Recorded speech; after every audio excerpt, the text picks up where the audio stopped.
तो ये है आज, जैसे आप जानते हैं, जैसे विवाह संस्कार के ऊपर एक कथा। विवाह संस्कार हमारे जीवन का एक बहुत ही इंपॉर्टेंट है, जीवन का एक इंपॉर्टेंट संस्कार में से आता है।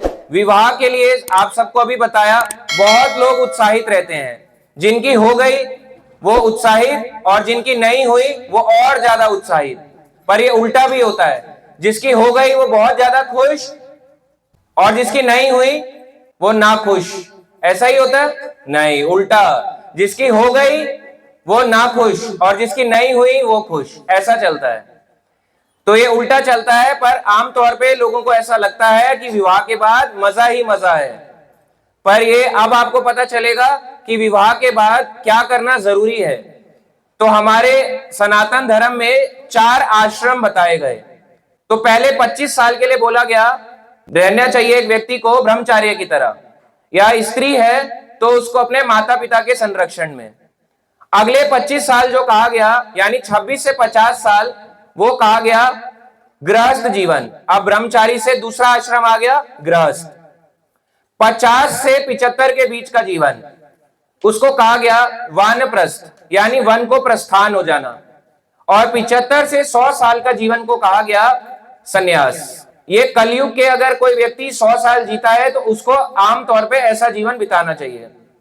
पर कलयुग में ऐसा जीवन बिता पाना बहुत ही मुश्किल है। संन्यास आश्रम, ब्रह्मचारी, वानप्रस्थ, ये जीवन बिताना बहुत ही मुश्किल है। ज्यादातर जितने भी आप समाज के लोग देखते हैं, चाहे वो हमारे सो कॉल्ड हिंदू समाज हो, सनातन समाज हो, या कोई भी समाज हो, सारे लोग गृहस्थ हैं। चाहे हिंदू, मुस्लिम, सिख, ईसाई, सारे लोग गृहस्थ आते हैं। तो ये गृहस्थ का समाज है। अब गृहस्थ के समाज में एक बहुत इंपॉर्टेंट आता है, कर्तव्य आता है। वो क्या है, वो आज हम आपको बताएंगे कि गृहस्थ जीवन का वास्तविक अर्थ क्या है। गृहस्थ जीवन में बहुत से ऐसे कार्य हैं जो हम जीते जी नहीं करते हैं, जो हमें करने चाहिए।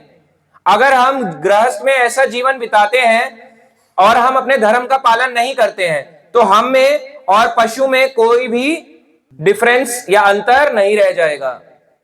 जैसा पशु एक जीवन जीता है, पशु क्या करता है, एक जानवर सुबह उठता है, उसके बाद खुजलाता है, खाता है, सोता है और संग करता है, और उसके बाद और अपने नए नए बच्चे लाके पैदा करता है, और फिर और अपनी प्रजा को बढ़ाता है। पर अगर हम धर्म का पालन करें तो हम में और जानवरों में, यानी पशुओं में भेद है। इसलिए हम मनुष्य हैं और पशु अलग हैं। तो ये हमारे में डिफरेंस है, एक मनुष्य में और एक पशु में। एनिमल और ह्यूमन लाइफ का अलग अलग उद्देश्य है। गृहस्थ जीवन के लिए कुछ कर्तव्य बताए गए हैं इंपॉर्टेंट। तो वो एक बार की बात है, ये बात है द्वापर युग की, जब महाभारत का युद्ध खत्म हो गया। पांडवों ने विजय कर ली कौरवों पे। जैसे अभी 1 तारीख को गीता जयंती गया, अभी जो एकादशी आई, मोक्षदा एकादशी को गीता जयंती गया। ऐसे ही ये जब युद्ध खत्म हो जाता है 18 दिन के बाद, 18 दिन के युद्ध के बाद युधिष्ठिर को बनाया गया इंद्रप्रस्थ का, हस्तिनापुर का राजा। तो जब युधिष्ठिर राजा बन गए तो युधिष्ठिर 5 भाई थे पांडव लोग, और इनकी एक पत्नी थी द्रौपदी। फिर भी युधिष्ठिर पूछना चाह रहे हैं कि गृहस्थ जीवन का वास्तविक अर्थ क्या है, आइडियल गृहस्थ लाइफ क्या है। इसी को उन्होंने पूछा नारद मुनि से। तो एक बार नारद मुनि भ्रमण कर रहे थे। जैसे नारद मुनि को बोला गया कि चलते फिरते आचार्य, चलते फिरते ग्रंथ। तो नारद मुनि को भगवान का एक शक्ति या आवेश अवतार भी कहा जाता है। तो एक बार की बात है, नारद मुनि निकले देवलोक से पृथ्वीलोक को। पृथ्वीलोक में आए इंद्रप्रस्थ, जहां पे हम आज के समय जिसको दिल्ली कहते हैं, तो वहीं पे इंद्रप्रस्थ में आए। युधिष्ठिर राजा बने थे इंद्रप्रस्थ के। युधिष्ठिर ने प्रणाम किया और नारद मुनि से प्रश्न पूछने शुरू किए। ये बात है 5000 साल पहले द्वापर युग की।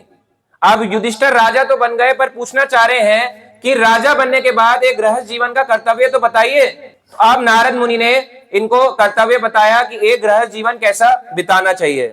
युधिष्ठिर पूछते हैं नारद मुनि से, वो बोलते हैं, हे नारद, हे गुरुदेव, मेरा आपसे प्रश्न है।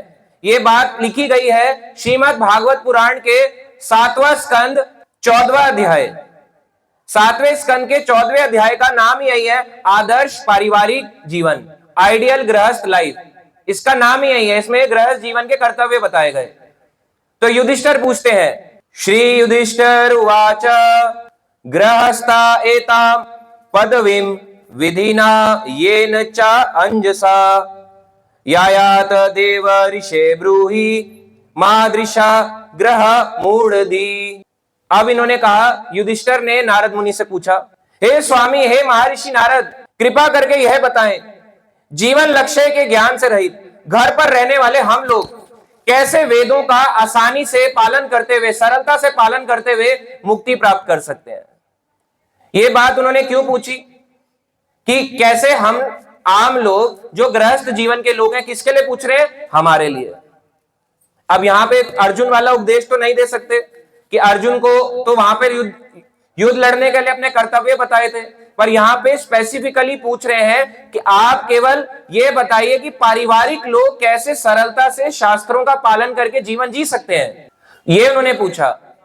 इसका अर्थ का मतलब ये है, इससे पहले उन्होंने पिछले अध्यायों में पूछा कि एक ब्रह्मचारी, एक गृहस्थ और वानप्रस्थ कैसा जीवन जीता है, तो नारद मुनि ने उन्हें उत्तर दिया, जो ये तीन जीवन है, ब्रह्मचारी, वानप्रस्थ और सन्यास, इन तीनों आश्रमों में एक ही तरह का जीवन चलता है। उसमें होता है पत्नी से दूर रहना, और गृहस्थ का एक जीवन है कि पति पत्नी एक साथ में रहेंगे, और ये जो बाकी के तीन जीवन है इसमें अलग अलग रहेंगे।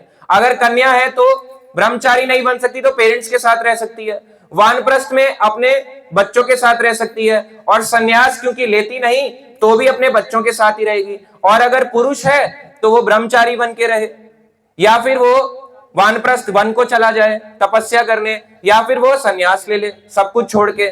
तो ये बात का उत्तर उन्होंने पहले ही दे दिया था। अब उन्होंने पूछा कि जिसका पारिवारिक जीवन है वो कैसे इन शास्त्रों को पालन करे, कैसे अपने जीवन में उतारे इन चीजों को।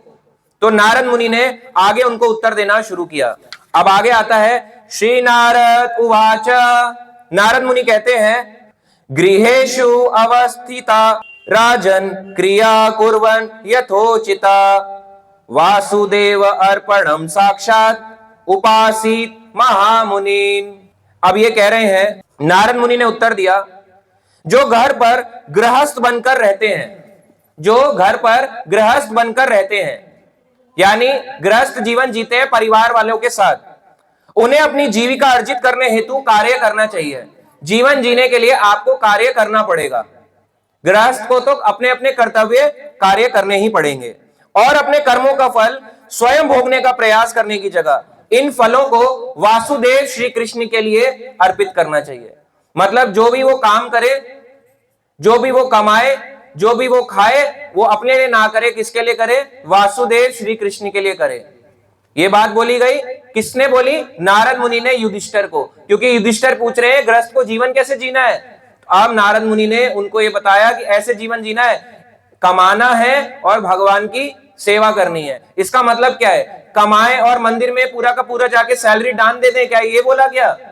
ये कहा गया कि कमा के भगवान की सेवा, जो आप घर में खाते हो उसको भोग लगा के खाओ। अगर अपने लिए कपड़ा लेते हो तो भगवान के लिए भी कपड़ा पहले लो। अगर हम अपना घर बनाते हैं तो पहले भगवान का घर बनाओ। ये काम सारे भक्तिमय कार्यों में आते हैं। तो वासुदेव श्री कृष्ण के लिए कार्य करने को कहा उन्होंने। और उन्होंने आगे कहा, ये सारे कैसे होंगे? इस जीवन में वासुदेव को किस प्रकार प्रसन्न किया जाए, ये सीखना होगा केवल भक्तों के माध्यम से। केवल सत्संगति यानी भक्तों के माध्यम से ही व्यक्ति समझ सकता है कि जीवन का वास्तविक उद्देश्य क्या है, मेरा एम क्या है लाइफ का।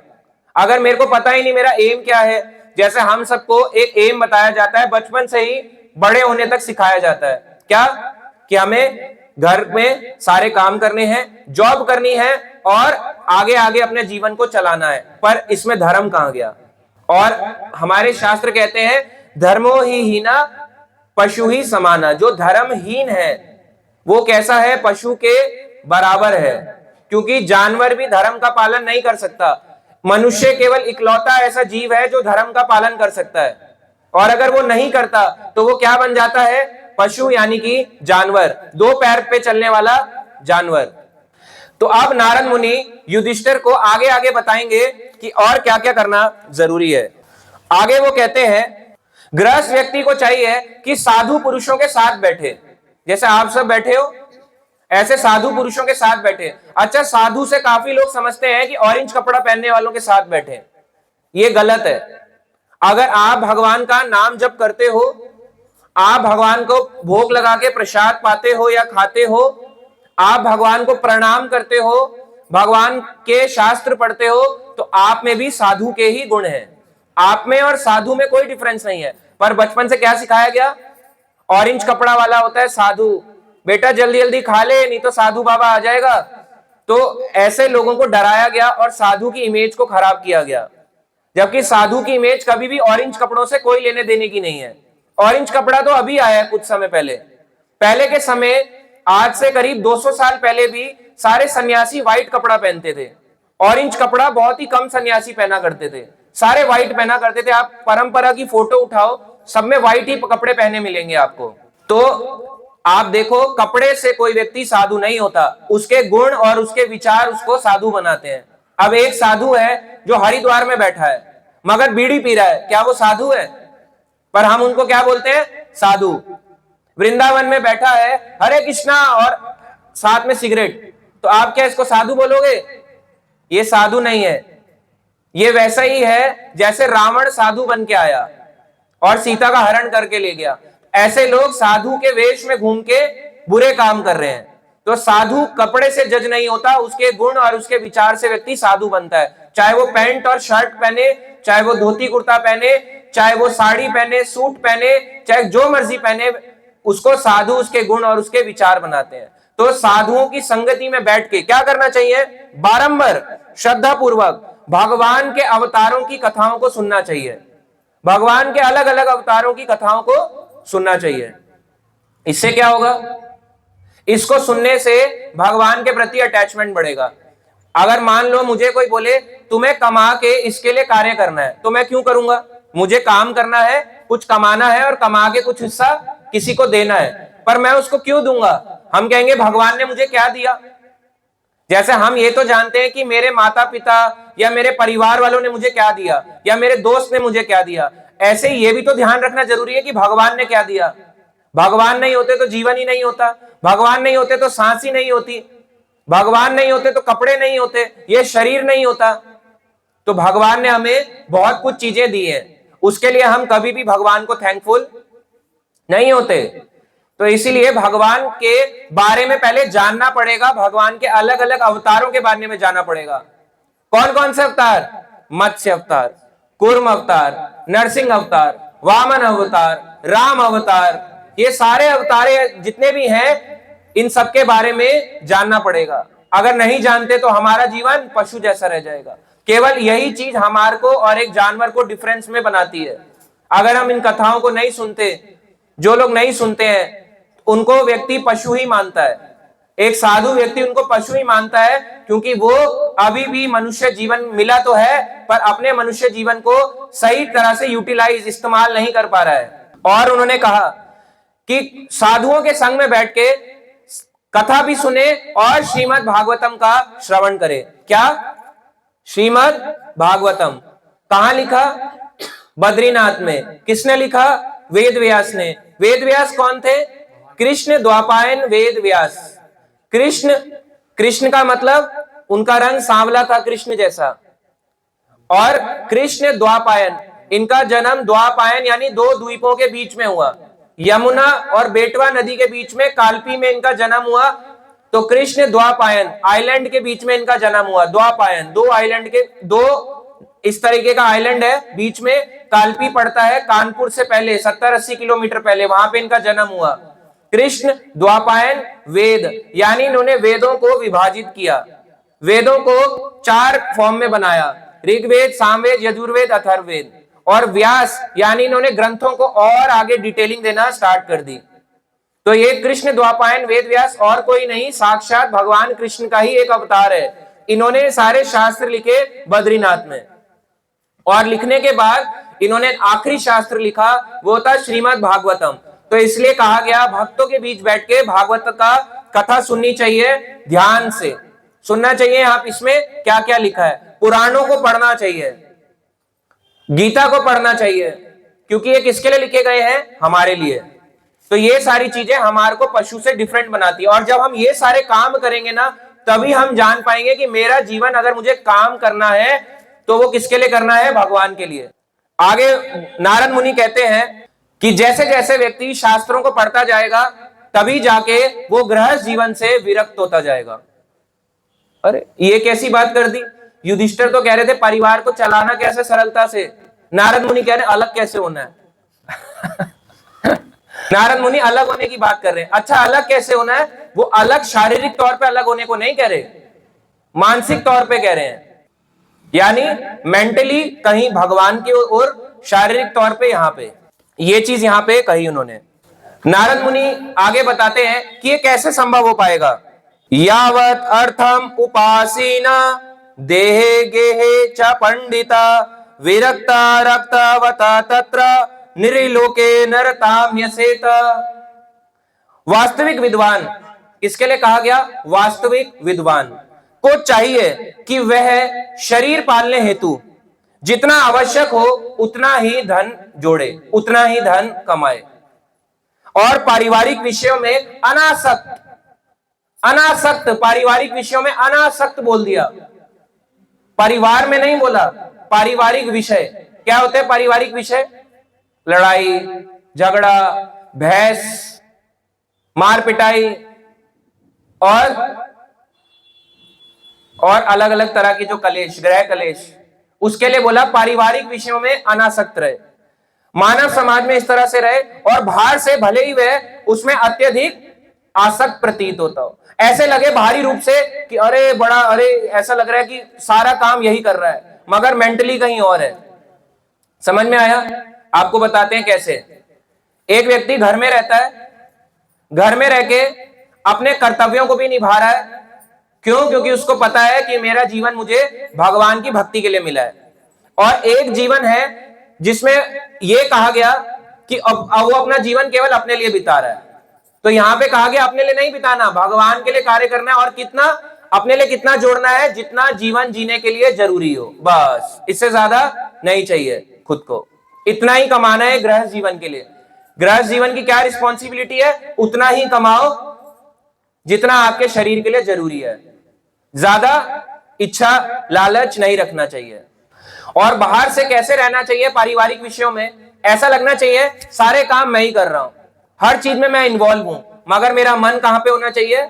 एक गृहस्थ व्यक्ति का भगवान की ओर, कि मैं काम केवल अपने लिए नहीं कर रहा, मैं तो भगवान के लिए कर रहा हूं ये सारे काम, अपने लिए थोड़ा ना करने बैठा हूं मैं ये सारे काम, ये सारे मेरे को भगवान के लिए करने हैं।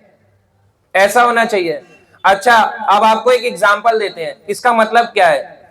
3 चीजें होती हैं, अटैचमेंट, डिटैचमेंट, अनअटैचमेंट। अंग्रेजी शब्द में जुड़ना, ना जुड़ना, यानी आसक्ति, विरक्ति और मानसिक रूप से विरक्ति। समझ में आया? 3 चीजें, आसक्त, विरक्त यानी त्याग की भावना, आसक्त यानी अटैचमेंट, और तीसरा है डिटैचमेंट। ना तो आसक्त होना है पारिवारिक जीवन में, ना अनासक्त होना है, यानी छोड़ के चले गए, पारिवारिक रिस्पॉन्सिबिलिटी छोड़ भी नहीं सकते, और बहुत ज्यादा ये भी नहीं कि परिवार ही निभाते रहेगा और भगवान को भूल गए, ये भी नहीं कर सकते। तो अनासक्त क्या, कैसे रहना है? माइंड से भगवान की ओर, शरीर से परिवार की ओर। समझ में आया? माइंड भगवान के लिए, शरीर परिवार के लिए। अब इसका मतलब परिवार के लिए है, शरीर तो क्या करें, मंदिर जाना छोड़ दें? ऐसे नहीं होना चाहिए। परिवार के लिए मतलब कहा गया पारिवारिक तौर के विषयों को, सारे कार्यों को करना है, मगर दिल पे नहीं लेना, अनासक्त रहना है ना विषयों से। घर के कलेश या कोई भी चीज हो उसमें ज्यादा सोचना नहीं चाहिए, अरे हो गया, बात खत्म, आगे बढ़ो। नेक्स्ट थॉट सोचो कि मुझे जीवन किस लिए मिला था, पारिवारिक जीवन के विषयों में पढ़ने के लिए या फिर भगवान को जानने के लिए। अपना जीवन पारिवारिक विषयों से हटाकर भगवान की ओर को मोड़ना चाहिए। और आगे नारद मुनि कहते हैं, अब ये बड़ा अजीब सा आंसर है जो हर किसी को शायद पसंद ना आए। नारद मुनि है ना, हम थोड़ा ना कहते हैं।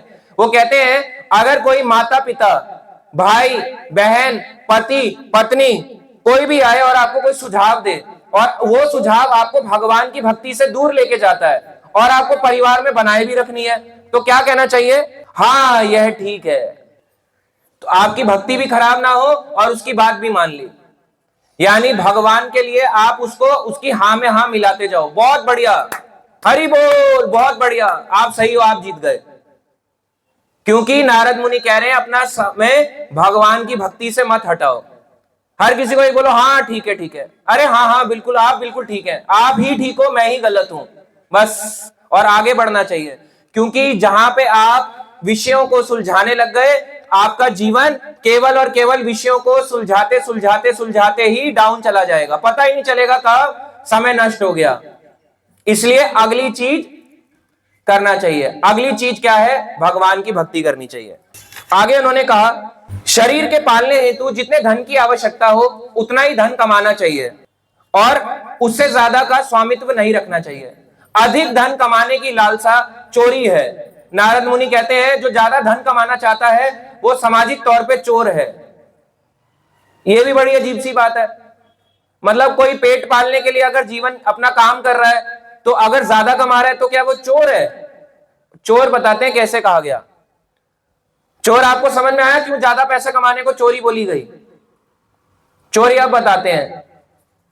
मान लो एक व्यक्ति की सैलरी है, मान लो 1000 रुपया। अब अगर वो चाह रहा है कि मेरे 1000 रुपए से गुजारा नहीं हो सकता, तो वो उतना तो कमाएगा ना जितना समाज में रहने लायक उसकी व्यवस्था बन सके। यानी क्या समाज में जरूरी है, क्या क्या जो उसका घर चलाता हो, जैसे बिजली पानी, जो नेसेसिटी है, उसके बिना काम नहीं चल सकता। घर यानी एक छत, इसके अलावा खाने के लिए, पहनने के लिए, पहनने अब डिपेंड करता है पहन कैसा रहे हो। अब पहनने की एक चीज 500 से 1000 रुपए 1500 की भी आती है और एक 5, 10,000, 15,000 और 1 लाख की भी आती है। अब आपकी डिमांड क्या है? वही कपड़ा 500 से 1000 रुपए का भी हमारा शरीर ढक सकता है और वही 1 लाख का भी कपड़ा वही काम करने वाला है। बस फर्क क्या है? फैब्रिक का। तो अगर आप फैब्रिक के लिए जीवन जीते हो तो वो चोरी है। अच्छा कैसे? रैक्सीन महंगा है या लेदर? लेदर, लेदर महंगा है। कांचीपुरम साड़ी महंगी है, कांचीपुरम सिल्क, या कुछ और महंगा है? साड़ियां हैं, आमतौर पे साड़ियों का रेट ही 30-40 हजार है।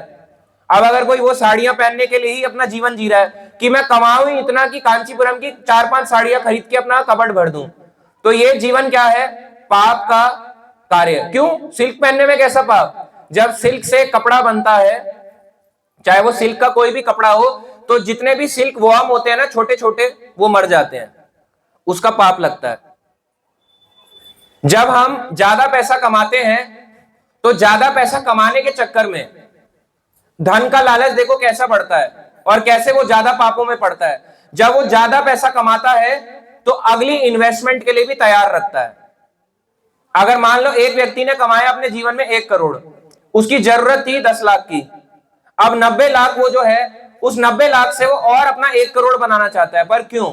उसका वास्तविक उद्देश्य क्या है कि मेरे बच्चे आगे मेरे को खिलाएंगे पिलाएंगे और मैं एक बहुत अमीर आदमी बन जाऊंगा, इसलिए अपना बिजनेस बढ़ाना चाह रहा है। अब मान लो बच्चा आया, बच्चा नॉनवेज खाता है, शराब पीता है, तो बच्चे के पाप उसके माँ बाप को लगेंगे या नहीं लगेंगे?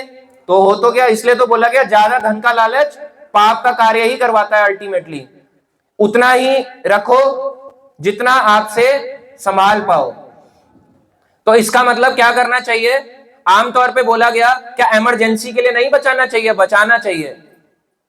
अगर आपकी नेसेसिटी क्या है, पहले देखो, घर, बिजली, छत, एक बेसिक कपड़ा, खाना, फोन भी अब जरूरत है, इसके बिना भी अब गुजारा तो है नहीं तो मैसेज कैसे डालेंगे? अगर किसी को भी बोलना हो 10 मिनट में आ रहा हूं या आधे घंटे में पहुंच रहा हूं, तो ये भी जरूरत है।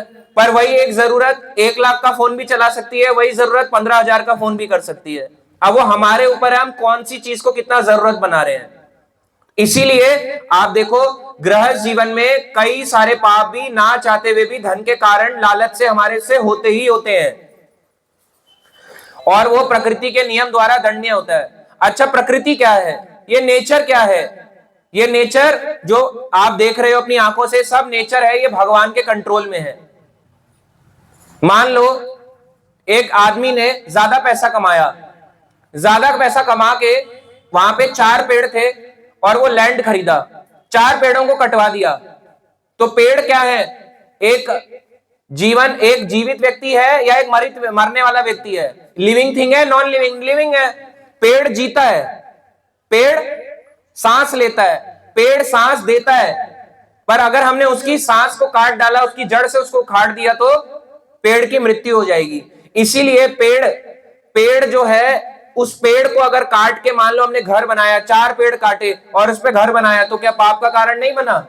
इसलिए जितना धन कमाएंगे उतना एक के बाद एक पाप भी जुड़ेगा ही जुड़ेगा साथ में।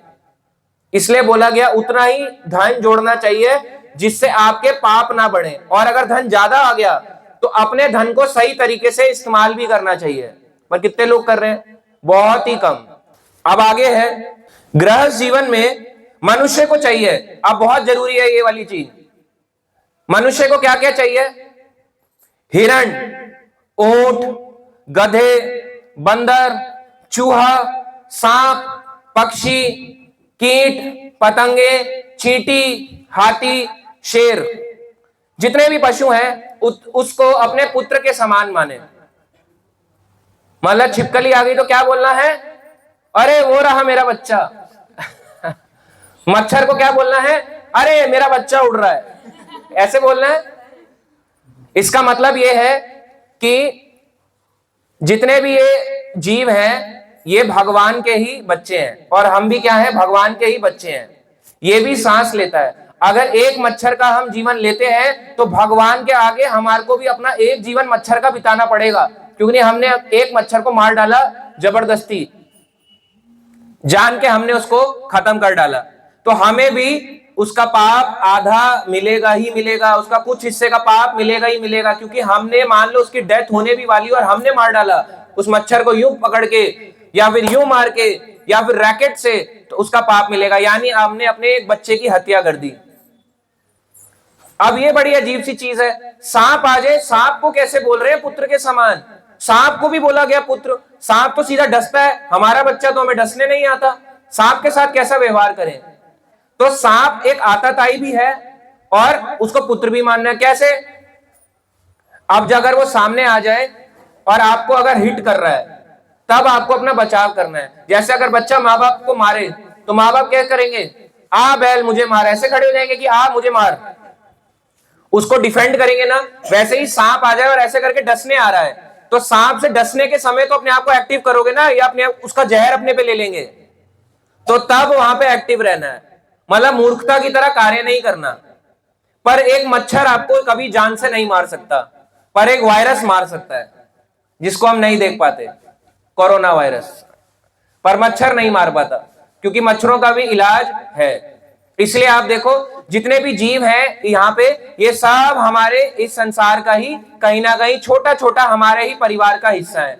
अगर कोई ब्रह्मचारी, वानप्रस्थ, संन्यास ना लेके केवल गृहस्थ जीवन बिताए, तो उसे धर्म, अर्थ, काम, मोक्ष चारों पुरुषार्थ को फॉलो करना पड़ेगा। अच्छा, ब्रह्मचारी जीवन किस लिए होता है? 4 पुरुषार्थ में से पहला पुरुषार्थ के लिए, यानी धर्म को जानने के लिए, धर्म को जानने के लिए। जब गृहस्थ जीवन आता है, धर्म, अर्थ, काम, मोक्ष, अब दूसरा पुरुषार्थ आ जाता है। 4 बोला जाता है ना, संसार में 4 चीजें करनी चाहिए, धर्म, अर्थ, काम, मोक्ष। तो धर्म तो हमने ब्रह्मचारी जीवन में सीख लिया, वो भी हमने बिताया ही नहीं, खत्म। तो धर्म हम जब मर्जी अलग अलग एज में सीखते हैं। फिर आता है अर्थ। अर्थ का मतलब धन, यानी पैसा।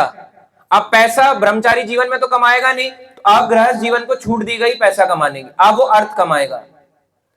अर्थ के बाद वो तीसरे पुरुषार्थ पे आएगा, धर्म, अर्थ, काम।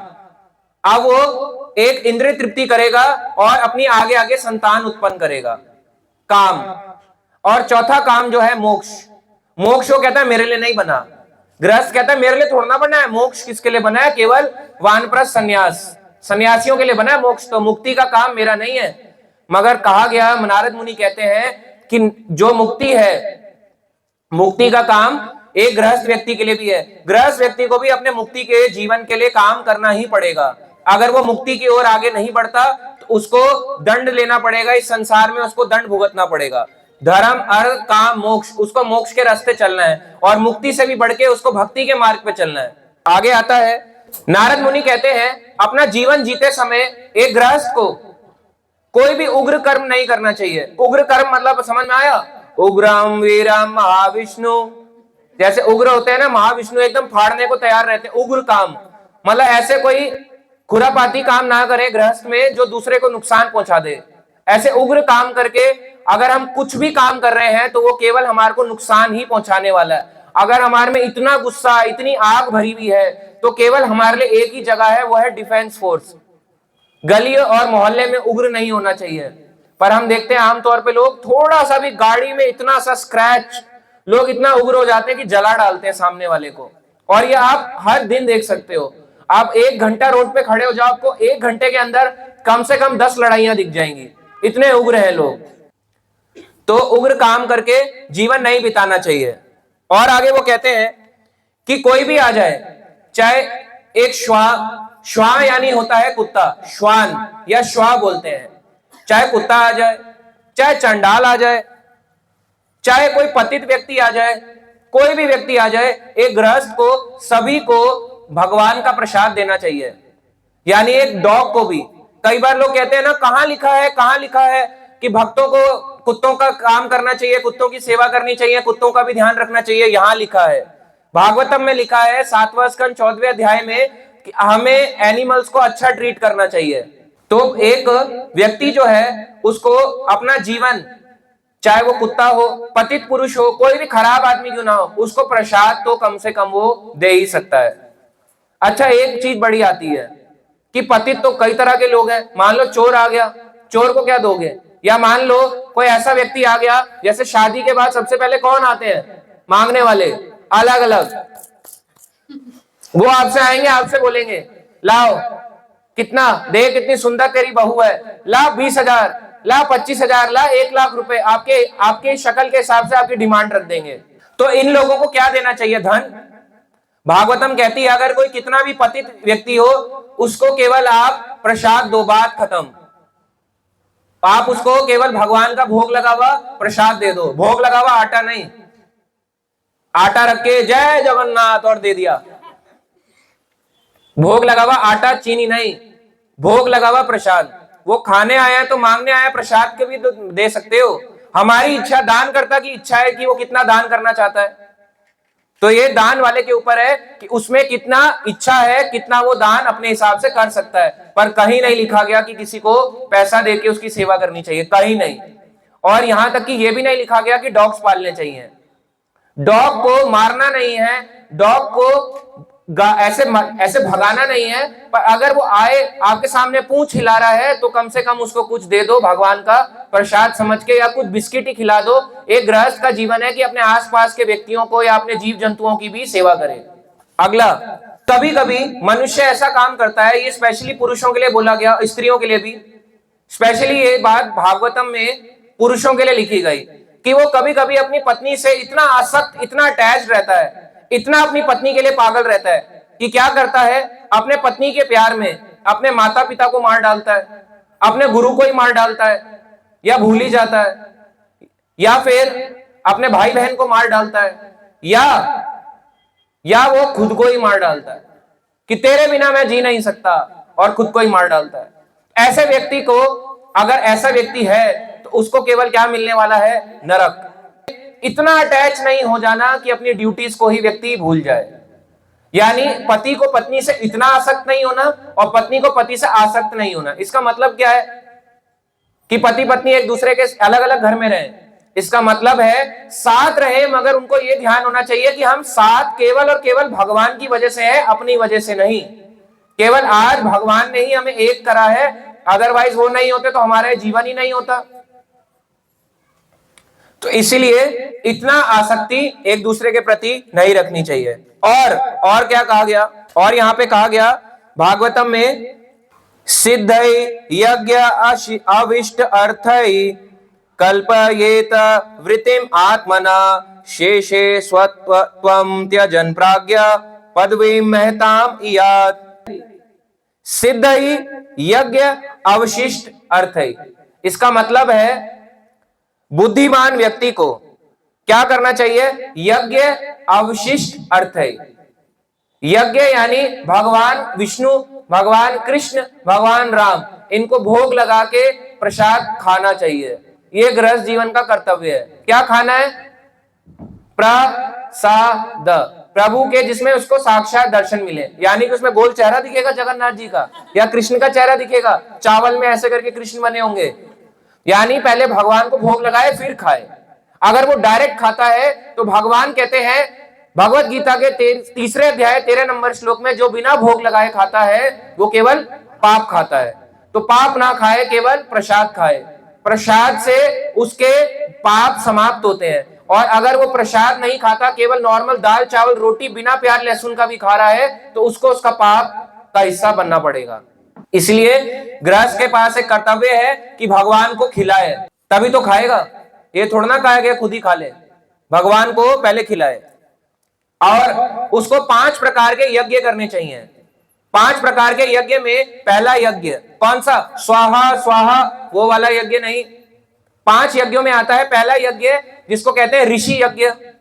हमारे पे जीवन में हमें 5 लोगों का ऋण चुकाना है, 5 तरह के लोगों का ऋण चुकाना है। पहला आता है ऋषि यज्ञ। ऋषि यज्ञ का मतलब है कि हमारे को थैंकफुल रहना है हमारे गुरु परंपरा के आचार्यों के प्रति और ऋषि मुनियों के प्रति, जिन्होंने हमें शास्त्र दिए। तो उनके शास्त्रों को थैंक यू कैसे करेंगे? थैंक यू लिख के थोड़ा ना होगा या बोल के थोड़ा ना होगा। उन्होंने बुक लिखी है तो बुक पढ़नी पड़ेगी, तभी तो थैंक यू बोल पाएंगे। ये जो चीजें लिखी हैं उनको सुनना पड़ेगा। तो ये एक ऋषि यज्ञ है। दूसरा यज्ञ देव यज्ञ। देवताओं की प्रसन्नता के लिए कार्य करना पड़ेगा। क्या करना होगा? देवताओं की प्रसन्नता के लिए आपको भगवान का जो प्रसाद है वो देवताओं तक देना पड़ेगा। भगवान को भोग लगाओ, उसके बाद अपने घर में देवी देवताओं को खिलाओ, क्योंकि वो भी वही खाते हैं जो भगवान खाते हैं। देवी देवता कभी भी भगवान के विरुद्ध नहीं जाते, वो हमेशा भगवान के मत में ही रहते हैं। जो भगवान चाहते हैं वही देवी देवता भी चाहते हैं, चाहे वो इंद्र चंद्र सूर्य माता शिव ब्रह्मा कोई भी क्यों ना हो, सब विष्णु के अधीन है। तो देव यज्ञ, देवताओं को प्रसन्न करना होगा। कैसे करेंगे? जब हम भगवान को करेंगे। तीसरा, 5 यज्ञों में से तीसरा यज्ञ यह है पितृ यज्ञ, यानी पितरों का श्राद्ध करना पड़ेगा। गृहस्थ के पास एक कर्तव्य होता है पितृ श्राद्ध करना।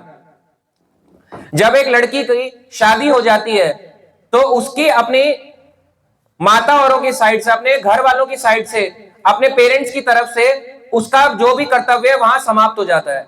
अब शादी के बाद जो भी वो अपना, चाहे वो कोई भी कार्य करे अपने पति के साथ मिलके, तो उसका पितृ यज्ञ यानी श्राद्ध करना होगा 3 पीढ़ी तक। करंट पीढ़ी माता पिता दादा दादी यहां तक, तो श्राद्ध करना जरूरी है। चौथा भूत यज्ञ, यानी भूतों की पूजा। भूत यज्ञ का मतलब है जितने भी जीव जंतु हैं उनकी केयर करना। चाहे वो चींटी आए तो चींटी के लिए आटा डाल देना, कई लोग डालते हैं, चींटी के लिए आटा डाल देते हैं। और भूत यज्ञ यानी आपने देखा होगा कई लोग चिड़ियाओं के लिए पानी रख देते हैं मटके में भर के, छोटे से मिट्टी के बर्तन में पानी रख देते हैं। कई लोग चिड़ियों के लिए दाना डाल देते हैं, तो ये सब भूत यज्ञ है। गाय को रोटी खिलाना, डॉग को खिलाना, ये सब भूत यज्ञ, यानी भूत यानी अलग अलग जितने भी जीव जंतु हैं उनको खिलाना। और 5वां आता है मनुष्य यज्ञ, यानी अतिथि देवो भव, मनुष्यों का सत्कार करना। जो भी घर में आए गेस्ट उसको देवता के समान समझना, जो कि अब तो खत्म ही। अतिथि बचा ही कौन, क्योंकि सब तो टाइम लेके आते हैं। तो अतिथि तो वो है जिसकी आने की कोई डेट ही ना हो, टाइम ही ना हो। पर अब जब सब कुछ है ऑनलाइन टाइम, तो अब कोई भी अतिथि बचा ही नहीं, अब सब तिथि वाले बचे हैं। तो तिथि वालों के साथ तो कैसा भी व्यवहार कर लो, अतिथि के साथ ढंग से करना है ना, तिथि वालों के साथ कैसा भी कर लो। तो इन सबको रिस्पेक्ट करनी चाहिए जो भी व्यक्ति आता है। तो ये 5 यज्ञ करने चाहिए, ऋषि, देव, मनुष्य, भूत, पितृ, 5 तरह के यज्ञ करने चाहिए। और अपने जीवन में गृहस्थ को सबसे ज्यादा जरूरी है वो है भगवान कृष्ण को अपने जीवन का केंद्र बनाना। उसको जीवन जीना ही इसलिए है, कृष्ण राम विष्णु, इसके लिए नहीं कि मेरा बेटा क्या करने वाला है, मेरा बेटा खाएगा नहीं खाएगा, या मेरे घर का क्या होने वाला है। उसको जीवन जीना है भगवान के लिए। उसको ये नहीं भूलना अपने कर्तव्य कि भगवान ने शरीर दिया, अगर शरीर ही ना होता तो मैं बाकी की चीजें कैसे करता। तो शरीर मिला है भगवान को जानने के लिए, तो भगवान को जानने के लिए उसको अपने सारे कर्तव्य इस तरीके से करने पड़ेंगे। भगवान कृष्ण जो है सबके हृदय में परमात्मा रूप में है। अपना अपना राइट हैंड लो, अपने लेफ्ट साइड रखो और देखो हार्ट चल रहा है या नहीं चल रहा, कैसे आवाज आ रही है, कैसे आ रही है, धक धक या धुक धुक आ रही है। तो ऐसे आपको आवाज सुनाई देगी धुक धुक। ये किस कारण से चल रहा है? ये धुक धुक कौन कह रहे हैं? ये भगवान अंदर परमात्मा रूप में बैठे हैं और वो इस हार्ट को चला रहे हैं और हमारे को एक वर्ड सुना रहे हैं। क्या कह रहे हैं? दुख दुख। अरे दुख रहा है, दुख रहा है, कब तक रहेगा इस संसार के अंदर? दुख नहीं रहा क्या तेरे को? इस दुखी संसार के अंदर तेरे को दुख नहीं हो रहा? तो दुख दुख दुख दुख हो रहा है अंदर से। पर हम क्या कह रहे हैं? भगवान नहीं, दुख नहीं है, सुख सुख सुख सुख, ऑल इज वेल। भगवान को मनाना चाह रहे हैं ऑल इज वेल, झूठ बोल बोल के, मगर भगवान आज भी एक ही बात बोले जा रहे हैं, दुख दुख दुख। तो परमात्मा स्वरूप भगवान सबके दिलों में है। किसी जीव की हत्या नहीं करनी है गृहस्थ को बिना बात के। हाँ, अगर वो फौज में है, पुलिस में है, वो अलग चीज है, पर बिना बात के मार डाला किसी को, गला घोट के मार दिया, ऐसे काम गृहस्थ के लिए बिल्कुल अवैध है, मना किए गए हैं। और गृहस्थ को हर किसी की रिस्पेक्ट करनी चाहिए। क्यों? क्योंकि सबके दिलों में भगवान परमात्मा रूप में रहते हैं। गृहस्थ व्यक्ति को सभी संस्कार, 16 संस्कार अपने परिवार के समय पे करने चाहिए। चाहे वो गर्भाधान संस्कार से अपने परिवार का कोई भी संस्कार हो, विवाह संस्कार, मुंडन संस्कार या कोई भी संस्कार, उसको ढंग से निभाना चाहिए। एक गृहस्थ व्यक्ति को नारद मुनि कहते हैं अपने घर में विग्रह की पूजा करनी चाहिए, विग्रह की सेवा करनी चाहिए। और अगर विग्रह ना हो तो फोटो की भी कर सकते हैं। यानी आप अपने घर में कृष्ण, राम, विष्णु जिसका फोटो है उसको रखो, उनकी पूजा अर्चना करो, उनको प्रणाम करो। जैसे घर में उठ के एक छोटा बच्चा अपने माता पिता को प्रणाम करता है, जो कि खत्म हो चुका है, या अपने दादा दादी के पैर छूता है, वो भी खत्म ही हो चुका है। बहुत ही कम ऐसे लोग बचे हैं। तो अगर अभी भी कोई कर रहा है तो उसको ये भी ध्यान रखना चाहिए कि उससे भी बड़े हैं कोई ऐसा व्यक्ति है, उसका नाम है भगवान कृष्ण या भगवान राम या भगवान विष्णु, उनको प्रणाम करना चाहिए, अपने घर का केंद्र बनाना चाहिए और डीटी वर्शिपिंग यानी विग्रह सेवा करनी चाहिए। और आगे कहा गया कि एक गृहस्थ व्यक्ति को अपने जीवन में विरक्ति पानी है, डिटैचमेंट पाना है, तो उसके लिए सबसे ज्यादा जरूरी क्या है बताओ? वो है जब भगवान के नजदीक जाओगे। और नजदीक कब जाओगे? जब आप भगवान के घर पहुंचते हो। भगवान का घर कहां कहां है? जो हमारे यहाँ पे जितने भी आप बड़े मंदिर देखते हो, बड़े मंदिरों में जाओ, क्योंकि बड़े मंदिर में ज्यादा लोग आते हैं, वहां श्रद्धा होती है, तो मंदिरों में जाना चाहिए। और भगवान का घर है, भगवान के तीर्थ और भगवान के धाम। तो एक गृहस्थ व्यक्ति को तीर्थ और धाम यात्रा करनी चाहिए ताकि वो भगवान से संबंध बढ़ा सके। कैसे कैसे तीर्थ?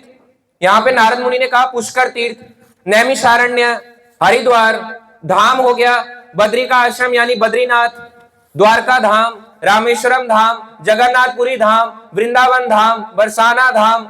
ऐसे अलग अलग जगहों में जाना चाहिए जहां पे उसको ये रियलिटी फील हो कि ये संसार मेरे को भगवान के भजन के लिए मिला है। पर प्रॉब्लम कहां आती है? जैसे ही वो पहुंचता है वृंदावन में, वहां पे पहुंचने के बाद कदम रखते ही व्यक्ति भूल जाता है कि मैं वृंदावन क्यों इसलिए आया था, भगवान के दर्शन करने, भगवान की भक्ति करने, भगवान को जानने। पर वो उल्टा कर जाता है। क्या करता है? वहां पे प्रॉपर्टी खरीद लेता है और कहता है अब तो मैं ओमैक्स सिटी है वृंदावन में, वहां पे एक प्रॉपर्टी डाल रहा हूं ताकि अच्छा किराया आ जाए, टूरिस्ट बहुत आते हैं। तो वहां पे जाके भी अपना धन के लालच से अपना काम चलाने लगता है, उसका उसको और पाप या अपराध लगने लगता है। तो ये सारी चीजें हैं जो गृहस्थ व्यक्ति के कर्तव्य बताए नारद मुनि ने युधिष्ठिर महाराज को। अब आप देखो कितने सारे गृहस्थ के कर्तव्य हैं जो हमें करने चाहिए, और आमतौर पे हो सकता है हम इसमें से 50%, 60% या 100% भी कर रहे हो, तो कहीं ना कहीं उसमें हमारी मिस्टेक हो रही होंगी, जिसको हमें धीरे धीरे करके परफेक्ट करना है। अब आता है एक ऐसी छोटी सी कथा जिसमें बताया गया कि एक पत्नी को कैसे पतिव्रता बन के रहना चाहिए। इसका मतलब ये नहीं है पति एकदम मस्त मौजा रहे, पति को भी पत्नीव्रता होना चाहिए और पत्नी को भी पतिव्रता होना चाहिए। दोनों को एक दूसरे के प्रति व्रता होना चाहिए। तो एक बार की बात है, यह बात आती है पद्म पुराण में। पद्म पुराण का सृष्टि खंड में यह बात लिखी गई। भगवान विष्णु से एक ब्राह्मण है, वो बात ये पूछते हैं नरोत्तम नाम के। तो ये नरोत्तम नाम के, ये वो नरोत्तम दास नहीं है जिनको हम सोचते हैं 500 साल पहले वाले, ये दूसरे एक नरोत्तम है बहुत पहले युगों के। तो नरोत्तम एक ब्राह्मण है, ये पूछते हैं भगवान से, ये पूछते हैं कि पतिव्रता स्त्री, अब मैं उसके बारे में जानना चाहता हूं कि कैसी होती है। क्या उसके कार्य होते हैं मैं जानना चाहता हूं। क्योंकि आपने ये तो बताया, क्योंकि अब नारद मुनि ने बता दिया युधिष्ठिर को गृहस्थ जीवन कैसे बिताना है, मगर गृहस्थ जीवन में पतिव्रता बनना भी तो बड़ा मुश्किल है, लोग चीटिंग कर जाते हैं, पतिव्रता या पत्नीव्रता बनना मुश्किल है, तो वो कैसे करना होगा वो बताया। तो भगवान बोले असली पतिव्रता स्त्री वही है जो अपने पति के प्राणों को अपने से भी प्राणों से बढ़कर अधिक मानती है, यानी खुद की जान चली जाए पर मेरी पति की जान ना जाए। पर ये तो झूठ है आजकल के हिसाब से। वो बेचारा मर रहा है और बोला कि भाई किडनी लगेगी, और पत्नी का ब्लड ग्रुप भी मैच करता है। पत्नी को बोलेंगे किडनी दे सकती हो, सबसे पहले उसको बोलेंगे किडनी दे सकती हो बचाने के लिए, ओहो एक किडनी चली जाएगी तुम्हारे लिए, बहुत झगड़ा किया तुमने, मर जाओ। और आप देखो अगर एक बेचारा पति है, पति मान लो अंधा है, आजकल आई सर्जरी होती है कि अपने नेत्र दान करते हैं लोग, क्या एक पत्नी अपने पति को नेत्र दान नहीं कर सकती? तो वो ही ना पतिव्रता।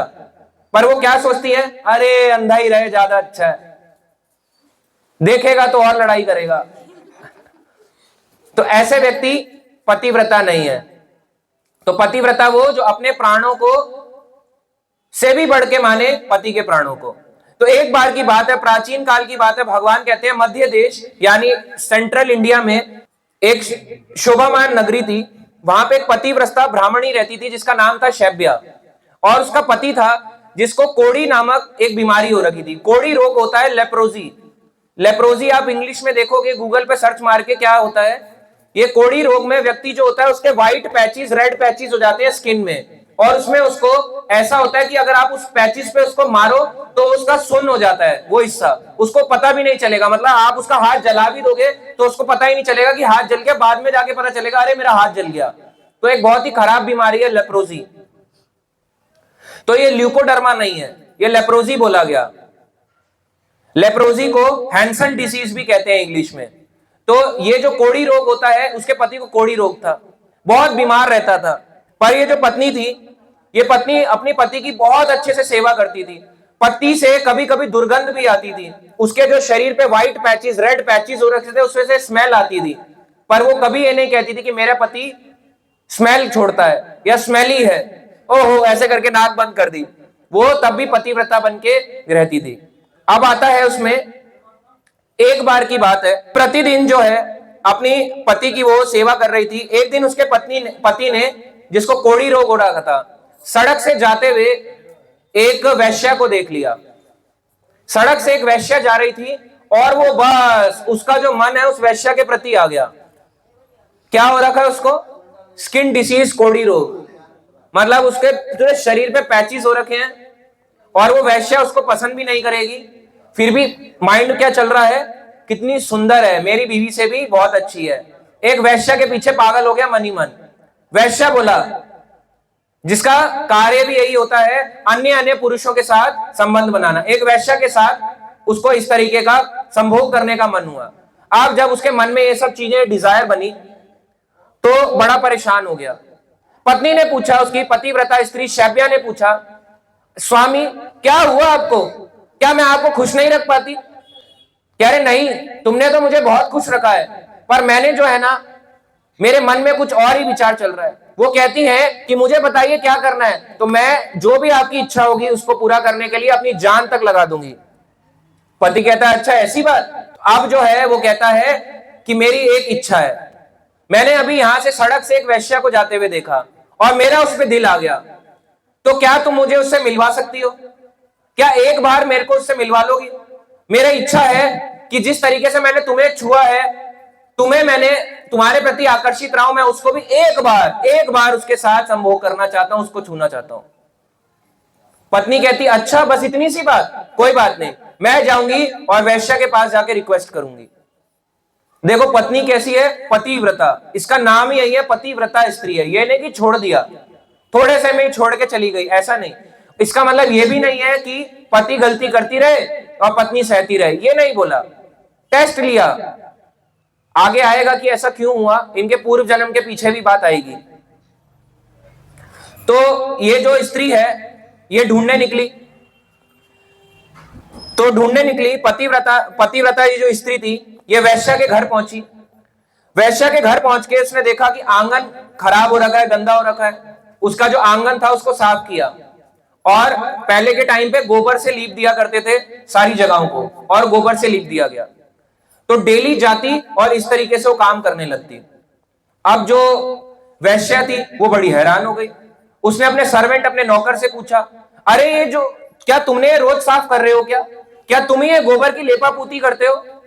तो उसका जो नौकर होता है कहता, नहीं नहीं माता, मैं तो ये काम नहीं करता। तो कहती है, तुमने नहीं किया तो किसने किया? वो खुद हैरान हो गया कि कौन कर रहा है। अगले दिन क्या हुआ, जैसे ही ये वैश्या सोई, इसने ठान लिया कि आज मैं ना जल्दी उठ के देखूंगी कि कौन ये काम करता है। रोज सुबह मंगल आरती से पहले सुबह सुबह के टाइम, जिसको सुबह का टाइम उषा काल कहा जाता है, उस समय आ जाया करती। ये जो शैब्या थी अपनी पति की इच्छा रखने के लिए रोज सुबह आ जाती कि मैं वैश्या को कैसे मनाऊं। अब जाके पकड़ लिया वैश्या ने शैब्या को। वैश्या ने उस पतिव्रता स्त्री जिसका नाम शैब्या था उसको पकड़ लिया। बोले, अरे ब्राह्मणी क्या कर रहे हो तुम? अरे मुझे पाप लगाओगी क्या? मुझे नरक भुगवाओगी क्या? जबकि खुद वो क्या काम कर रही है।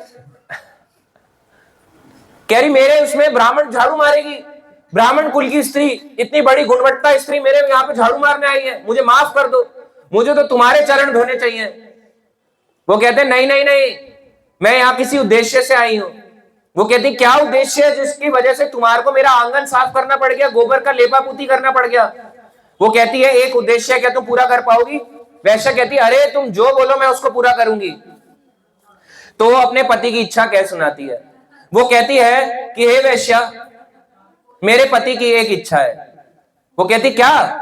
वो कहती है, मेरी पति ने तुम्हें सड़क से जाते हुए देखा, उसका तुम्हारे पे दिल आ गया, और क्योंकि तुम अलग अलग पुरुषों के साथ तुम्हारा संबंध है, तो वो भी तुम्हारे साथ सिर्फ एक बार संबंध बनाना चाहता है।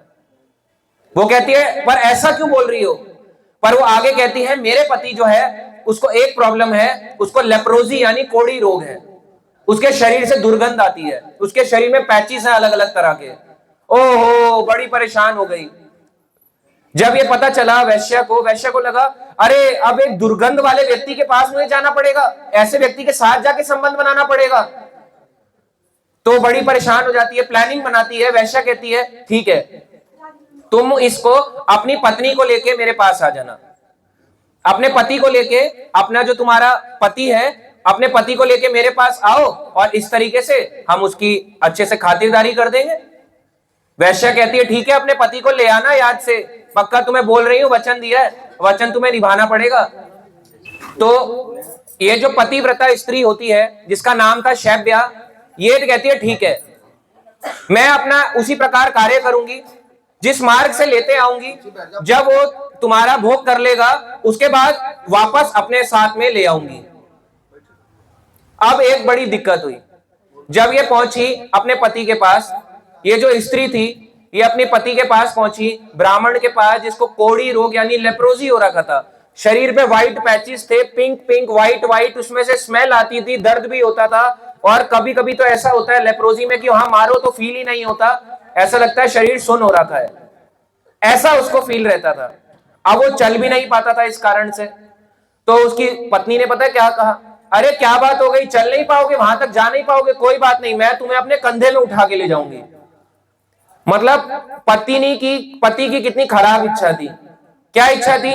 मार्ग से एक वैश्या को जाते हुए देखा, ब्राह्मण व्यक्ति, उसको बीमारी थी कोढ़ी रोग, उसने देखा एक वैश्या जा रही है सुंदर सी, काश मुझे भी ऐसी मिल जाती, उसको एक बार उसका भोग कर लेता। उसकी पत्नी ने यही इच्छा रखी, वैश्या के पास पहुंची, वैश्या को कह सुनाया, और अब उसका पति जब जाने लायक हालत में नहीं है, बोली मैं तुम्हारे को अपने कंधे में बिठा के ले जाऊंगी उसके पास, वैश्या के पास, और फिर वापस लौटा भी आऊंगी। इसी समय जब वो जा रही थी, जाते जाते पता चला उसको, उसी समय की बात है कि वहां पे एक ऋषि रहा करते थे जिनका नाम था मांडव्य मुनि। ये मांडव्य मुनि तपस्या कर रहे थे, और उसी रात एक चोरी हुई थी। तो राजा जो वहां का था, उस जगह का राजा, गांव का राजा था, तो उसके राजा ने बोल दिया, राजा ने एक आदेश दिया कि जो भी चोर है अगर वो पकड़ा जाता है उसको कड़ी से कड़ी सजा दी जाए, चाहे उसको मृत्यु दंड क्यों ना दे दिया जाए। तो सारे उनके जो राजा के गुप्तचर हैं, जितने भी सैनिक हैं, वो लेने दौड़ पड़े। जब वो लेने दौड़े तो ढूंढने लगे चारों दिशाओं में कि कहां है कहां है कहां है, इधर देख रहे इधर देख रहे, चारों दिशाओं में दौड़ रहे। हर जगह दौड़ते दौड़ते दौड़ते दौड़ते गए, और दौड़ते दौड़ते तब उन्हें एक ऋषि मिले जिनका नाम था मांडव्य मुनि। मांडव्य मुनि उस समय तपस्या कर रहे थे और उनकी तपस्या के तपोबल से उनका जो शरीर था गोल्डन रंग का हो गया था। प्रकाश शरीर से, एक योगी है, उनके शरीर से इतना तेज निकल रहा है, चोरों को लगा ओहो ये चोर है, ये चोर जरूर साधु के वेश में बैठा है और ऐसे ऐसे करतब दिखा रहा है अलग अलग तरह के, इसको पकड़ के राजा के पास ले जाओ। तो उन्होंने उसको बांधा मांडव्य मुनि को और राजा के पास ले गए। राजा ने कहा अच्छा यही था वो चोर, पर वो ऋषि कुछ नहीं बोले। वो ऋषि अपने ऐसे करके समाधि में है और समाधि में भगवान का ध्यान कर रहे हैं। ओम नमो भगवते वासुदेवाय, ओम नमो भगवते वासुदेवाय, ओम नमो भगवते वासुदेवाय। भगवान के चिंतन में, भगवान के ध्यान में। अब इधर से राजा उनको लेके चला गया मांडव्य मुनि को। राजा ने कहा भाई यही चोर है, भेष बदल के बैठा था, इसको मार डालो, आज ही इसको मृत्यु दंड दिया जाए। कुछ नहीं बोल रहा है चोर, इसको मृत्यु दंड दे दिया जाए। तो राजा ने क्या किया, नीचे त्रिशूल रखवाए, नीचे त्रिशूल रखवाए और ऊपर से मांडव्य मुनि को फेंकवाया और मांडव्य मुनि के गुदा भाग से यानी एनस पार्ट से निकल के पूरा गले तक वो त्रिशूल बाहर आ गया। फिर भी उनको कोई दर्द का एहसास नहीं हुआ, इसका उनको कोई दर्द का एहसास भी नहीं हुआ। तो अब मांडव्य मुनि जो है अभी भी अपने ध्यान समाधि में खोए हुए हैं, भगवान के ध्यान में है, अभी इनका ध्यान टूटा नहीं है। ये रास्ते से जा रही थी, स्त्री जा रही थी अपने पति को लेके। जब पति को लेके जा रही थी उसी समय जो है इस कोड़ी का जो शरीर है, कोड़ी ब्राह्मण को लेके जा रही थी, ये मांडव्य मुनि से टच हो गया। क्योंकि मांडव्य मुनि को त्रिशूल पे भिकवाया, उनके प्राण छूट जाने चाहिए, पर समाधि में प्राण नहीं छूटे। पर अब जब मांडव्य मुनि ने इस कोड़ी के शरीर को टच किया तो उनको दर्द का एहसास हुआ। यानी समाधि किससे टूटी, कोड़ी के बीमारी के टच करने से। और वो क्यों टूटी, क्योंकि वो एक ब्राह्मण व्यक्ति था और उसकी जो सोच थी वो क्या थी, एक वैश्या, एक स्त्री का भोग करने की, इसलिए उनकी समाधि टूट गई। क्योंकि उनके मन में भी टच करने से वो चिंतन आ गया, वो वहां तक इतना स्ट्रांग था ये। उन्होंने उसी समय श्राप दे डाला। मांडव्य मुनि कहते हैं अरे दुष्ट, तेरी वजह से मेरे को यहां आना पड़ा। उनको क्या पता कि उनको इसकी सजा इससे वजह से मिली है, उनको लगा इस व्यक्ति की वजह से मुझे सजा मिली है। ए दुष्ट, तेरे को मैं श्राप देता हूं ब्राह्मण, तू अगले दिन सुबह सूर्योदय होते ही भस्म हो जाए। अब जब ये श्राप उसकी पत्नी ने सुना, जिसका नाम था शैब्या, जो अपनी पति के प्रति बहुत ही पतिव्रता थी, ये शैब्या ने सोचा अरे अरे मेरे पति को श्राप मिल गया। तो उसने उसी समय वहां पे एक वचन दे डाला, सूर्य को कहा अपनी प्रतिज्ञा करके कि हे सूर्य, 3 दिन तक तुम उदय नहीं होगे। अब सूरज 3 दिन तक आ ही नहीं रहा है, यानी सन अपनी जगह पे आ ही नहीं रहा, रात ही रात है, रात ही रात दिखाई दे रही है, सूरज ही नहीं उग रहा है। सारे देवी देवता परेशान हो गए, सूरज परेशान हो गया। सूरज कहता मैं तो उगता हूं भाई, मैं उग ही नहीं पा रहा, कैसे आऊं, सूर्य उदय ही नहीं हो पा रहा। तो सारे देवता लोग ब्रह्मा जी के पास गए, ब्रह्मा जी को बोले ब्रह्मा जी ये कैसी तपस्या है इस स्त्री की, शैब्या की, कि इसने सारे देवी देवताओं को बड़ा उथल पुथल मचा दी है। ये कह रही है कि सूर्य उदय ही ना हो, क्योंकि सूर्य उदय हो जाएगा तो पति की मृत्यु हो जाएगी। तो पति की अगर मृत्यु हो गई तो क्या होगा, शैब्या जी नहीं पाएगी, क्योंकि वो अब उसके प्राणों से भी बढ़ के उसके क्या है, उसके पति के प्राण है। पर कलयुग में ऐसी स्त्रियां तो है ही नहीं। कलयुग में तो सारी स्त्रियां कैसी हैं, पहले मेरे प्राण फिर तुम्हारे प्राण, फर्स्ट मी देन यू, पहले मैं फिर तुम। क्योंकि कोई भी अब इतनी पतिव्रता नहीं बची, ना ही पत्नीव्रता बचे। पतिव्रता तो 0 है, कोई नहीं बचा। पतिव्रत पत्नीव्रत ये तो खत्म ही हो गया सब अब कलयुग में। तो इसीलिए अब जब इसने प्रार्थना करी, ब्रह्मा जी आए, ब्रह्मा जी उसको कहते हैं तुमने ऐसी कठिन प्रतिज्ञा क्यों ले रखी है। वो कहती है ब्रह्मा जी, अगर अगले दिन सूर्योदय हो गया तो मेरे पति की मृत्यु हो जाएगी और मैं ऐसा नहीं होने देना चाहती। ब्रह्मा जी कहते हैं अरे ऐसा कुछ नहीं होगा, अगर तुम्हारा एक पति की जान चली जाए और पूरे संसार का जो पालन पोषण है वो ढंग से हो, तो वो ज्यादा अच्छा है, या पूरा संसार परेशान रहे, या तुम्हारा पति ज्यादा जिंदा रहे, क्या इंपॉर्टेंट है। कहती मेरा पति ज्यादा इंपॉर्टेंट है। आंसर सुन रहे हो, उसके लिए क्या था, उसका पति ज्यादा इंपॉर्टेंट था। इसका मतलब ये नहीं था भगवान को भूल चुकी थी, भगवान को नहीं भूली थी, पर उसने कहा कि मेरे पति के प्राण इससे भी बढ़ के हैं। तो ब्रह्मा जी ने सुझाव दिया कि मेरी कृपा से और बाकी देवी देवताओं की कृपा से तुम्हारे पति के जितने भी पाप हैं वो नष्ट हो जाएंगे। जैसे ही अगले दिन सूर्य उदय होगा, एक विमान आएगा और तुम्हारे को और तुम्हारे पत्नी को लेके चला जाएगा। तो तब क्या तुम्हें मंजूर है? तो तब उस स्त्री शैब्या ने उनकी बात मान ली ब्रह्मा जी की। ब्रह्मा जी की आज्ञा मानते हुए अगले दिन सूर्य उदय हुआ और वो जो ब्राह्मण था जिसको कोढ़ी हो रखा था, वो अगले दिन उसकी डेथ हो जाती है, उसके प्राण छूट जाते हैं। प्राण छूटते ही स्वर्ग से एक विमान आता है। हरि हरि बोल। तो स्वर्ग से एक विमान आया, वैकुंठ से नहीं आया, अभी स्वर्ग से आया, क्योंकि उसके पाप इतने बढ़ गए थे, फिर भी उसको स्वर्ग मिल गया। क्यों? उसकी पत्नी के कारण। तो कई बार ये कहते हैं ना कि पत्नी ही कारण होता है पत्नी को ऊपर उठाने का, पत्नी भी कारण हो सकती है अपने पति को धर्म में ऊंचा उठाने की। तो उस कारण से उसके पापों को नष्ट किया गया, उसके लिए विमान आया और उस विमान में वो पत्नी यानी शैब्या और वो कोढ़ी रोग का ब्राह्मण, उसको एक नया शरीर प्रदान किया और दोनों के दोनों चले गए स्वर्ग लोक को। अब ये बात जो नरोत्तम नाम का ब्राह्मण था, उसने ये बात भगवान विष्णु से पूछी, पर ऐसा क्या पाप किया था मांडव्य मुनि ने कि उनको ऐसा इतना बड़ा दंड मिल गया? उनकी क्या गलती भाई मांडव्य मुनि की, और इस कोढ़ी ब्राह्मण की क्या गलती कि इसको इतना बड़ा पाप मिला? अब जाके भगवान विष्णु कहते हैं कि मांडव्य मुनि जब बालक थे, 5 साल से छोटे, तो 5 साल से छोटे बालक थे, एक झिंगुर, जिसका क्रिकेट एक कीड़ा होता है ना, क्रिकेट झिंगुर कहते हैं, तो वो कीड़े को इन्होंने क्या किया, उसके गुदा भाग में एक तिनका लिया और उसके गुदा भाग में एक तिनका डाल दिया, गुदा यानी एनस भाग में एक तिनका डाल दिया। तो तब ये कितने थे? 5 साल से छोटे। इसी के कारण इनको इस पाप की सजा मिली है। और ये पाप की सजा किसने दी है? यमराज ने। यमराज ने पाप की सजा दी। तो यही चीज जब मांडव्य मुनि यमलोक में जाते हैं, वो कहते हैं, अरे यमराज तुम्हें नहीं पता कि 5 साल से छोटा बच्चा कोई भी पाप करता है उसका पाप नहीं लगता, 5 साल से बड़ी उम्र के बाद पाप लगना चालू होते हैं। यानी 5 साल से छोटा बच्चा कुछ भी करता है उसको पाप माफ है।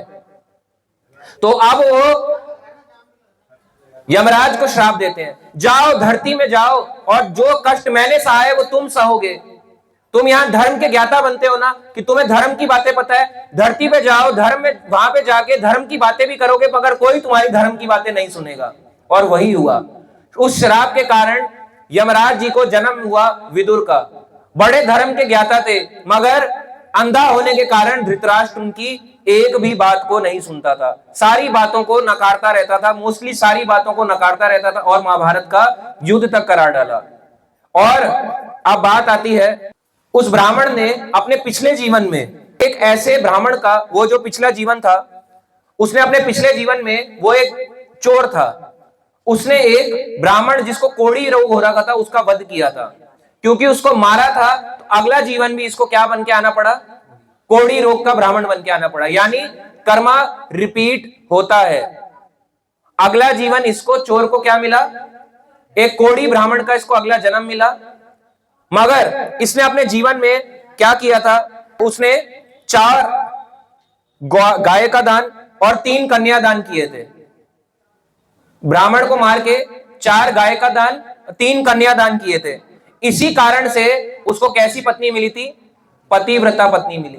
और इसी पतिव्रता पत्नी के कारण वो कहां पहुंचा? स्वर्ग लोक में। और इसी स्वर्ग लोक के बाद वो अगली अपनी पत्नी के कारण कहां गया? वैकुंठ में। हरि हरि बोल। तो आप देखो, इसलिए लोग कहते हैं ना कि गृहस्थ जीवन में क्या फर्क पड़ता है, कोई कुछ भी पाप करे, कुछ भी करे, अगर एक भी व्यक्ति पापी है और एक व्यक्ति ठीक है तो दोनों का मेल बन सकता है। मगर अगर दोनों पापी हैं तो दोनों घर को डुबा डालेंगे। अगर ज्यादातर तौर पे कहा जाता है पति का सही होना सही है, पत्नी का नहीं, पर ये उल्टा भी है। पत्नी का होना भी उतना ही धार्मिक होना जरूरी है जितना पति का। गृहस्थ जीवन में सबसे ज्यादा जो संस्कार आते हैं वो माँ के ही आते हैं। यानी अगर माँ धार्मिक है तभी पुत्र या पुत्री, बच्चा धार्मिक होगा। रावण में सबसे ज्यादा गुण किसके आए? ऋषि के थोड़ा ना थे, अपनी माता के थे। अपनी माता के गुण ज्यादा है, राक्षसी के गुण ज्यादा है। उसी प्रकार से माता के गुण ज्यादा आते हैं। तो अगर एक स्त्री जो है वो पतिव्रता रहती है तो अपने बच्चों को भी अच्छी शिक्षा दे सकती है। इसका मतलब ये नहीं कि आदमी की कोई नहीं सुनेगा, पर अपनी पत्नी की भक्ति भी पति को लगती ही लगती है। आप ये ना सोचे कि पत्नी की भक्ति पति को नहीं लगती, पति पत्नी दोनों जो आपसी भक्ति करते हैं उसके उन दोनों को फायदा होता ही होता है। इसलिए गृहस्थ जीवन में ये सारे कर्तव्य जो होते हैं हमारे जो भागवत में शास्त्रों में बताए गए ये हमें करने चाहिए। और अगर दोनों व्यक्ति भक्त हो, जैसे अभी आप सब जानते हो हमारे सब बीच में ये दो भक्त हैं, तो उनका जीवन कैसा हो जाता है, बहुत आनंदमयी। और ऐसा जीवन को भगवान जो है ऐसे दोनों भक्तों को बहुत बहुत बहुत अपनी तरफ से उन पे कृपा बरसाते हैं और उनको बहुत आनंद देते हैं। जीवन के बाद अगर वो अपने पूरे भक्ति कर लेते हैं तो कहां लेके आते हैं, अपने गोलोक धाम या वैकुंठ धाम में। हरि हरि बोल।